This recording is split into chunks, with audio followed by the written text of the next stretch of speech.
Hey y'all, I'm Tara-Nicholle Kirk. I'm the founder and CEO of Soul Tour, where we help smart, successful people do their biggest, most elusive feeling dreams, usually AKA their callings.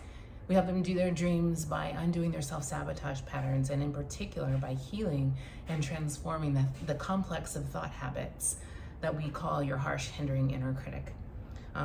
Soul Tour is a school of spiritual strategy, and usually on Tuesdays I come and it's Transformation Tuesday and we have a little spiritual strategy session. It's not Tuesday, it's Thursday, but we're gonna call this Spiritual Contrarian Thursday, all right? And today I just wanna bring you some thoughts on this here metaverse that we keep hearing so much about.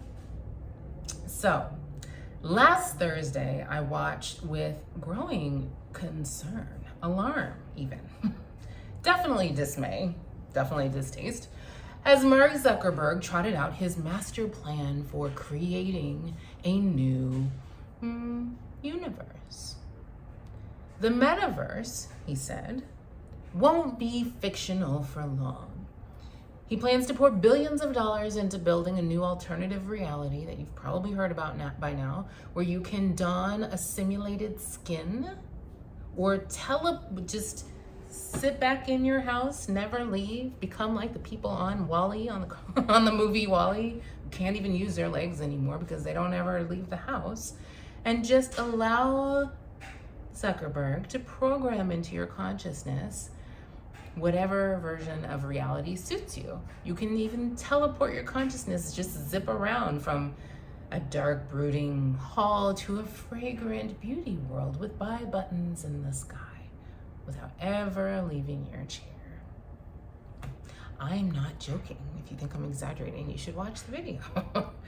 So I worked in Silicon Valley for most of my career, and I will tell you that the chances that Zuckerberg actually builds some version of this new reality are probably better than you might think. The technology is here. He's definitely funded and has the resources to do it. And people have always wanted escape, so there's definitely demand for it. And where there is demand, there will be supply. So there's a time and a place to analyze and critique the new world that he proposed in his proposal for creating it, but this ain't the time for that. Because as I watched the video and as my eyes kind of grew wide with like big energy, as he proposed what I kept watching, thinking of as his empire of escapism, another emotion also rose up within me. The very fact that Zuckerberg is credible and resourced to do what he's proposing to do lit a fire within me. And I was reminded of the thing that every good Black church lady is taught, even the Buddhist ones, from childhood. That there is a battle and the battle is on. That there is an eternal battle being waged. That it is a battle of principalities, a battle of forces unseen. And here's the 2021 take, is that it ain't really as simple as a battle of good versus evil. This is a battle for your focus. It is a battle for your attention, for your mind, and for your soul. And that's because the power of your unresisted focus and attention is the single most powerful force on this planet, y'all. That's why these merchants of fear have built empires on captivating your eyeballs and your attention. And this goes back forever. This Zuckerberg didn't invent this. This goes back forever. Since the beginning of human civilizations, some humans have felt weak and they have wanted energy from others to feel strong. And some of those humans got confused and lost their way, thinking that they needed to steal and captivate, monopolize and wrest control of the energy and attention of others in order to become powerful. This is why every toxic power structure exists, whether we're talking about white supremacy, toxic capitalism, colonialism, institutionalized power and control flavors of religion, repressive parenting, or the patriarchy. The truth is, that all of us have access to a totally limitless, ever replenishing energy source in the form of our connection with our own wise inner being, which is the same as our connection with source and all that is, and the divine and God, whatever you choose to call it. You have the ability at any moment in time to tap into that energy source by getting still, by releasing the turbulence of judgment out of your system and opening your heart, receiving the endless inspiration and energy and love that is trying to flow into and through your inner pipeline over and over and over and over again, millions or trillions of times a day. You turn your access to this energy on, and you turn your inner energies up every time you speak life into another person. Every time you wish somebody well from the bottom of your soul, whether you say it or not, every time you hug a pug or a baby, or an adult grown person, every time you answer your own impulses and callings, big or small, and you squeeze off your access to this pipeline of energy when you silence yourself, or when you repress your own most vital energies and best ideas, or when you engage in power struggles, or when you try to dominate anyone, your children, your mate, when you engage in power struggles even within, all right? You turn your energy on, you reconnect to all that is by moving your body, by getting into nature, by connecting with other people, by creating what wants to be created through you. So when I watched this Metaverse master plan, my immediate thought was that this is just another ploy to capture the energy and attention and focus and life force of another generation of humans. And you know what? I'm not with it.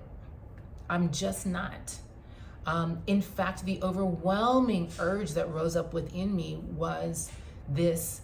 It was actually a clarity that in this eternal battle for your mind, the battle lines have just been drawn more clearly than ever before, all right? Now is the time for those of us who claim to care about meaningful things, substantive things, things that matter, matters that matter. Now is the time for you to pick your side in this battle. But before you pick your side in this battle, I want you to know this. I am not suggesting that you plant your stake in the ground on one side of these battle lines in this battle for attention and human focus and souls. I'm not asking you to fight against anything, unless you just feel called and led to, and for some people that is their sacred contract. But fighting against something tends to give it your attention, to give it your energy, which will usually cause you to feel depleted and drained. I want you to pick sides in this battle of principalities and decide what you are for. What are you for? If you are for the healing and well-being of real beings and this real planet, if you are for the forces of truth and beauty and justice and human evolution and not escapism, if you are for the wholeness and liberation and joy that is your divine inheritance and that of every human being that ever existed ever and ever will exist, if you are for the depth and the meaning and the substance that is already in full effect, powering the evolution of this world into the next season, the more beautiful world that we all know is possible, to quote Eisenstein, then I ask you to plant your stake in the ground. To reclaim your sovereignty and your mind, your focus, your soul. Do not give your children's eyeballs over to the merchants of digital fear and pixelated demoralization. Invest a little bit more of your time and energy every day into cultivating other humans, into connecting with all that is. And know that you can be a powerful warrior in this battle of principalities without ever fighting against the metaverse. You just have to mount up and fight for your own mind, your own soul, your own spirit, your own true and sacred self, your own unique personality and callings and gifts and talents. You just have to be for discovering what is yours to do in this season. You just have to be for love, giving and receiving love.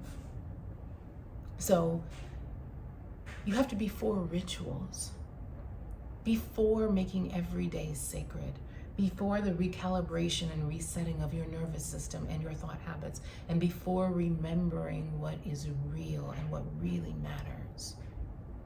And to get a start on this, you might want to take the advice that our esteemed elder ancestor, W.E.B. Du Bois, wrote to his daughter as she arrived at college.